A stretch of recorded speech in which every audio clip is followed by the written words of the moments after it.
Hi everybody, John Cena here and welcome to Series 2, Episode 9 of FunkQuest. And we are halfway through now, into the second half of the first round. So somebody sent me a message and said, do you need to listen to all previous episodes? And no, you don't. What I would suggest is pick your favourite Funkster and follow them through the rounds as we go on. On today's show, we have Tina Dietz and Colton Geschwandtner. And Tina, tell me who you are, where you're from and what you do. I'm Tina Dietz. I live in Gainesville, Florida, by way of Buffalo, New York, and Costa Rica.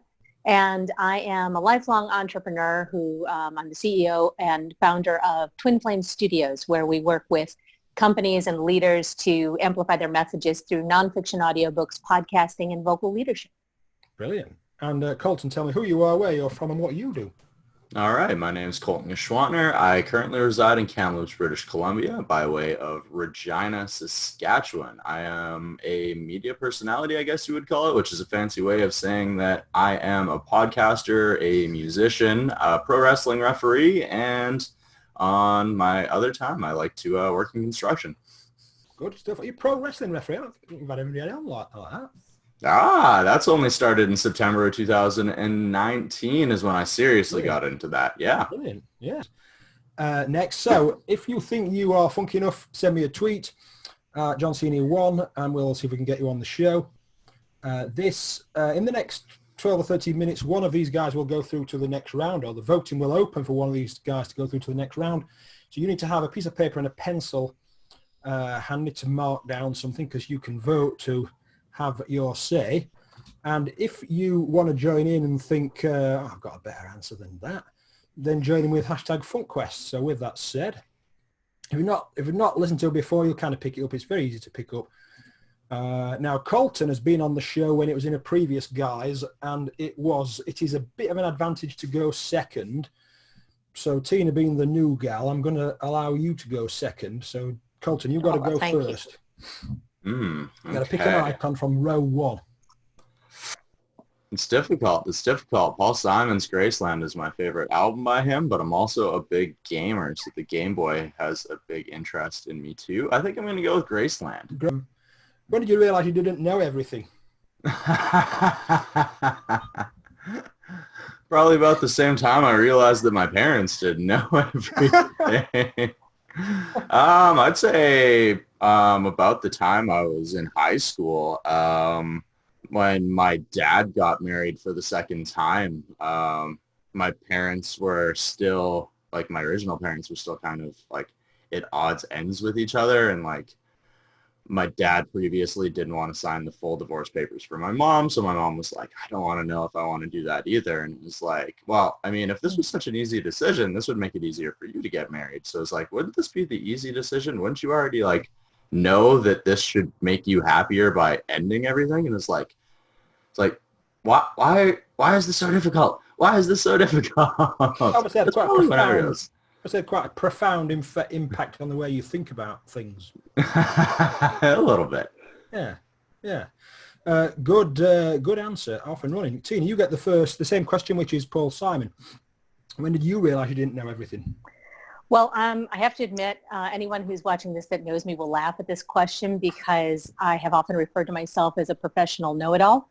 Really? And yeah, I just kind of had to learn how to own it. After a while, I'm one of those people that I will walk into a store and people will start asking me questions as though I run the store. It's just, it's always happened to me. But I did have a really important moment that comes to mind when I was 5 years old in kindergarten. And we, as a class, were supposed to be singing this song for another class. It was kind of a big deal. And the song, I knew the song. It's an alphabet song that's sung by Big Bird on Sesame Street, if you're familiar with that show. Yeah. And I had this bright idea that at the end, because Big Bird sang the song, I could add a little joke at the end. And I jumped up and I said, this song is for the birds. That's when I learned very quickly that 5-year-olds aren't supposed to have a sense of humor like that. Yeah. And they thought I was insulting the song, and I got sent out of the room, and it was a whole big deal, and my world fell apart, and I was like, oh my God. And it was a seminal moment in that I really needed to be careful about what I said because clearly I was missing things. Yeah, or think for yourself. Yeah. Yeah, and I think that's the first time Sesame Street's cropped up, actually. There we go. Tina, it's your go next. Question 2. Oh, I think I'm going to have to go, oddly enough, with the oil rig. The oil rig. I think that's what it is. Yeah, it's an oil rig, yeah. Or derrick, as you call them, I think. A derrick. Derrick, yeah. What's your favourite word? Oh, favorite word. Well, we're not allowed to swear here, so I can't use one that I usually would say. No. So I'm going to say my current favorite word, I like the way that certain words feel in my mouth. Being a speaker and working a lot with people's voices and vocal leadership and everything, I like the way the words feel more than what they sound like. And what they sound like, not so much what they mean, is what I mean. And so my current favorite word, I was just having a conversation with my 13-year-old daughter the other day about different words that we like, is the word obsequious. Good word. Isn't it a great word? The truth of the matter is, though, I'm not entirely sure what it means, but we were just playing with how different words felt as we were saying them. And that was the one that we couldn't stop saying. Obsequious. Obsequious. I don't know what it means. Colton, do you know? I have absolutely no idea what that word means. It is a good word. It definitely you have to go some, Colton, to get a funky answer than that, which is the oil rig. So what is your favourite word?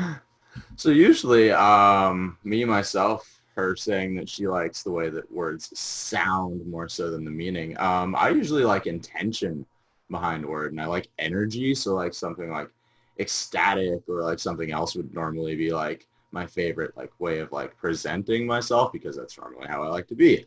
But recently I heard the word onomatopoeia rhymed inside of a song, and that word means just basically what something sounds like. So it's just like, I don't know, like I haven't heard the song in so long. So recently just been like really interested and just, it just came out of nowhere in a song. And like recently it's just been stuck in my head, and just the concept of like what the word means just like really caught me off guard and how it was like applied. Yeah. I don't know, just the way that it was like applied inside of the song and like how the word itself is supposed to mean like so how something sounds, and it's supposed to be exactly how it sounds, but at the same time within the confines of the song it was just used in a really interesting way, and that caught me off guard. Tina, would you know what that meant? I did know what that meant. I would have probably had to have 2 or 3 guesses, but I'd heard it before. I've heard obsequious before, but I still don't know what that means. I'm still curious about how you would rhyme with onomatopoeia then. Yeah, how would you? That's intriguing to me. How would you? I don't know. I don't know. It was like he was making sounds inside of the song, and then I can't remember what words he was rhyming it with, but he like ended it on the song after like making noises based on the words that he was using beforehand in the sentences. So it was just really, really cool. What I'd call a semi-rhyme, is that? Yeah. Yeah. Next question. Colton to go first. Question 3. Ooh. Let's go with the rocket. The rocket. I think it's like space. Yeah. The rocket. Space. This is one for you. What music do you find most relaxing to listen to?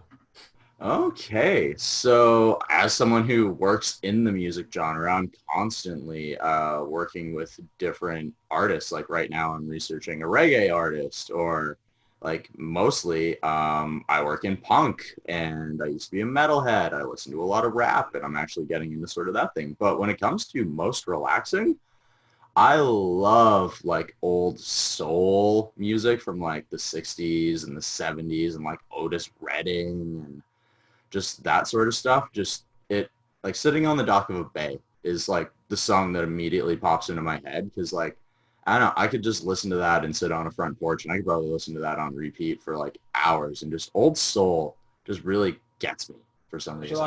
You sat there like a film, Colton the movie. sat on the front porch with the music playing. I mean, that's just what I like to do when I have a little bit of spare time to myself, is sit down, relax, think about what's going on in the world, and maybe meditate and listen to some old soul music. When music's your job, then it's kind of hard to switch off, isn't it? Yeah. It can be. It definitely can be. So it's nice to have like a different genre that I don't normally work in all of the time to escape inside of. And that's one thing that I definitely find myself doing is if like I'm researching a country artist, like as soon as I'm done researching that, I'll jump and I'll go and find a different genre immediately just so that I can mix things up. Good answer. I think Otis read it the first time it's cropped up. Tina, you got the same question, which is the space rocket thing. Music. What kind of music do you find the most relaxing? Well, I have to admit now I'm going to have to cue up that Otis Redding song and listen to that because I love that song too. And yesterday my son got in the car after lacrosse practice and he was a little stressed out. And I pulled up Bob Marley and, you know, Three Little Birds. And I love that, you know, every little thing's gonna be all right. It's just, it's such a lovely groove. But as a genre, because I listen to so many words with audiobooks and podcasting being the daily part of my life, a lot of speaking, I tend to, when I go to relax, listen to things like binaural beats, things that are at different kind of megahertz designed without words to be sounds that kind of get into your neurons and specifically are for relaxation. So I have a daily meditation practice and that's my go-to for that. I had Bob Marley Legend cassette in the car when you had cassettes.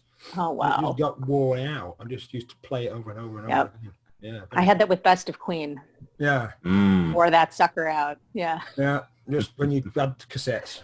I don't think there's such a thing now. I don't know. No. It's kind of making a comeback, but nobody has it's some people are trying to make it happen, but no one has a cassette player. Like record players and like records, I understand that making a comeback. Cassettes, I don't really feel that comeback nearly as much. Yeah. Supermarket near us has got records, a few records, but no cassettes. They're not quite as sexy, are they? It's not. It's just. I know. Functional. Yeah. No, they're not. No. Next question 4. Is it? It must be. I believe it's Tina. Yeah. Question 4. I got to go with the Mohawk. The punk rock. Bohawk. Yeah, punk rock lady there. What will always be in fashion, no matter how much time passes? Oh man, you know, strictly in the sense of the word of fashion in terms of what people wear, I'm the wrong person to ask. It's, you know, I'm much more of a jeans and t-shirt girl or flowy dress. But in terms of overall, what's going to be in fashion, what's going to be in trendy, I think what's always in fashion is kindness, being, you know, caring about each other. It's something that is a message that keeps coming up through literature, through film, through art, through music, over and over again, generationally, since I would say potentially the beginning of time, is that there's this, you know, be kind to each other, or if I really wanted to be cheesy and have an 80s moment, I could do all Bill and Ted and be like, be excellent to each other. And I think that is something that is perennial, and I'll just call it a fashion. I think that's, why not? That's funny enough. That answer's cropped up before. No Very kidding. similar. Yeah, very similar. I'm glad to hear that, Very actually. similar. And yes, jeans and t-shirt. There, yeah, that's always fine. But yeah, that is it's uncanny. It's almost like you listened to previous episodes, Tina. I actually didn't hear that one, I promise. There you go, you see. Colton, you got the same question, which was the punk rock lady. Okay. Well, I actually kind of really enjoy her answer because I also was thinking outside of the realm of clothing as well, and definitely thinking more on like a mental level and everything else. Something that I always think will be in fashion is the need for self-expression. It's definitely something that hasn't always been allowed, but as time has moved on, and definitely with like the involvement of social media, everyone now has the ability to put whatever it is that they happen to be doing, whether it is music, whether it's YouTube, whether it's a vlog, whether it's a podcast, whatever it is you happen to be, even if it's just like going out into nature and screaming into the trees because you just need to get something out. Like the need for self-expression is just something that's always going to be. And that's something that I really love, is when people's passion is just so overpowering that they need to let it out. A short while ago, I read Debbie Harry's book, which was very, very interesting. And one of the things that came out of that was when they were getting famous, the photocopy had just been invented or became mass market. So you got a concert and you could go print a flyer that says, hey, these guys are playing at this gig venue. And we don't think about that now, where it's just Instagram and all that. But in the middle 1970s, that was absolute cutting edge, that you could write something on a pad and get 100 printed and go dole it out to the street corner where your audience might hang out. And we don't think about that. But that's game changing. It is.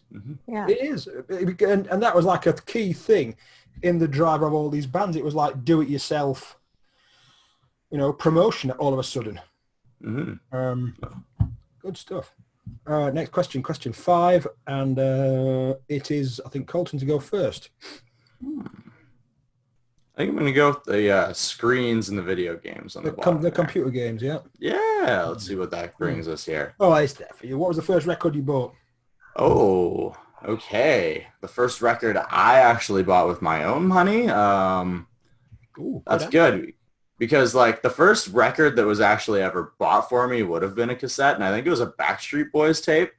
And yeah, I was in grade 1. I was in grade 1. And the first answer were better. Which one did you first buy? Yeah, so the first one that I bought happens to be by one of my favorite bands of all time. It's this band Coheed and Cambria. The lead singer wrote this entire story about, and it's like this giant epic about this kid whose parents basically killed all of his brothers and sisters, and because basically they were convinced by a wizard that they had a virus, and if their parents didn't kill them, that this virus was going to spread out, and their kids were basically going to become monsters. And I don't know, it was very cool because the lead singer used his own name and some of the names of people that he knew inside of the story, and it was just this really epic rock album. And that was actually probably one of the first things I bought with my own money. What's it called? Good Apollo 4, I'm Burning Star 4 by Coheed and Cambria. I must quite crudely say I have not heard of that. It's one of my favorite bands of all time, and I'm not surprised you haven't heard of it. Cultural Philistine. That's not it, because Tina, you get the the computer games. First record you bought? Yeah, I'm trying to think, because it's going back a lot of years now, but I think pretty sure that the first record I bought was actually when CDs were first becoming popular back in the day. And I grew up loving and listening to and singing a lot of show tunes. I was a theater kid. Yeah. And I believe that the first one I bought with my own money was the soundtrack to the Broadway version of Cats. Really? Yes. Very good. Yes. That was the one that I bought myself and promptly went and, performed the whole thing in my living room. Sang along. The thing I actually know somebody that was into all that, and we always used to feel shortchanged because they were always double album or double or triple CD. Exactly.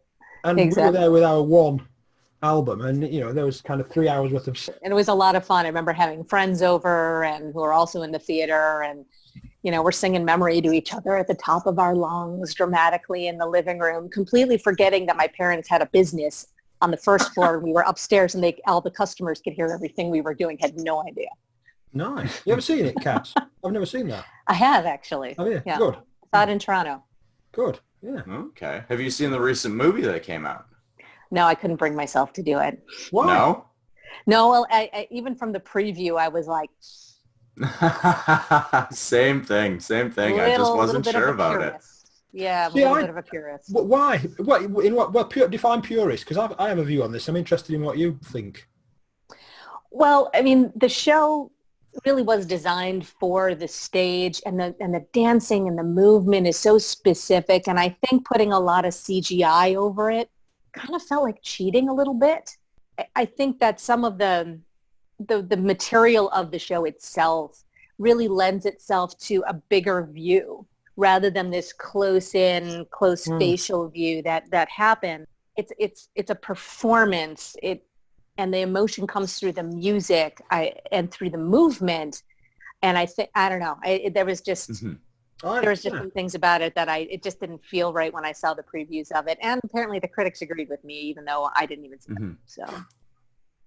See, that's my thing with it too, is I think that they rushed it because I saw that there was like clips that like some people's hands hadn't like fully been edited and you could actually see like people's wedding rings and stuff. But one thing that I've actually seen is I have a friend of mine whose wife in Toronto, apparently they have like this little scene of people who will go to the Cats movie and they will sing along to the entire movie in the theater. And apparently it is just like a party. It's starting to become a cult classic in some ways, which is absolutely crazy. Yeah, I just think it's the commoditization of everything. Like you say, you go to the theatre for an experience. You know, I presume you can watch that on Netflix or whatever, right? Well, I don't want that. I want the experience of going and seeing the people in person rather than just watching 10 minutes every day when I'm having my breakfast or whatever, like you do. And I just think, that's what I think. Yeah, that's it. So, good episode that. Right, let's find out. Remember I said that you've got to have a piece of paper or a pencil, or preferably both. Well, one of these Funksters is going through to the next round. So who is it? If you think that Tina gave you the biggest insight or aha moment, or something that you want to go think about or investigate some more, send an email to tina@FunkyThinkers.com. And ditto Colton, if you think that Colton gave you the biggest aha, not necessarily knowledge, just some kind of thing, I'll go investigate that. Send an email to Colton@FunkyThinkers.com. Your email is safe. We won't do any stupid list or anything like that. And you just get an acknowledgement to say your vote has counted. Tina and Colton, thank you so much for being on the show. Colton, how can we find out more about you? First off, thank you for having me here on the show once again. Jonathan, if you need to find out more about me, you can find me at Desert Tiger Podcast, Desert Tiger Entertainment, or Colton G, G-E-E is Colton normally what I go under. Yeah. It's a lot easier than Geschwandtner. Yeah. And Tina, how can we find out more about you? Well, if you Google Tina Dietz, D-I-E-T-Z, I will show up all over the front page of that. And you can also go to twinflamesstudios.com to check things out, and happy to connect. And thank you, Jonathan, for putting this together. This is such a breath of fresh air. Are you the only Tina Dietz in the world? I'm not, but I am the most prominent. Thank you very much. Yeah. Well, there's a song that you sing at football matches. There's only one Tina Dietz. I'll go sing that. Thank you so much for being on the show, and we'll speak soon. Thank you. Awesome. Thank you. Thank you. Hi, thanks so much for making it to the end of this episode. If you've enjoyed it, please share it with your friends. I have a few people you might want to share it with. Your partner, your parents, your grandma and granddad, your neighbours, your hairdresser, your tea lady, your gym instructor, your swimming coach, postman, the bin man, your cat, your dog, Father Christmas, Mr. Trump, Mr. Putin, Cristiano Ronaldo.